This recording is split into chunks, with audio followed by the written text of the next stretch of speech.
I got really lucky with a lot of investments. So, I understand tech at that point. So I made some tech investments. I'm actually an LP in all of the Techstars venture funds that they have, several other venture Okay. funds, direct investments, and super, super lucky in some of those.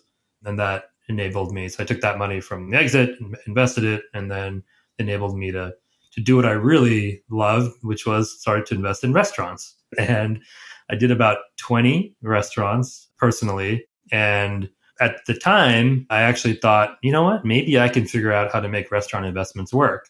Anybody who's ever invested in an independent restaurant probably knows it's not a great asset class. No, it's not.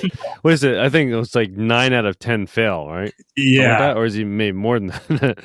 Yeah. And then the ones that do well, they can make good money, but they'll never make enough to cover the losses. When you're investing in tech companies, for example, sure, they might have the same failure rate, but the ones that do really well do, extraordinarily well and cover all the losses. Mm. And that doesn't really happen with restaurants. But my husband, he's a lawyer and he had moved from the UK and we were living in Washington, D.C.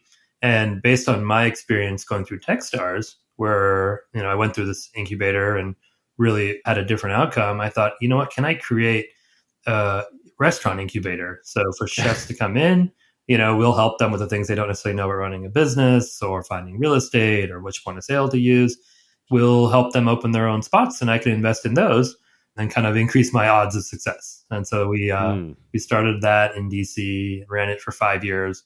And that's really where I learned, everything that I learned about operations and finance for restaurants. And ultimately that's how inKind was born.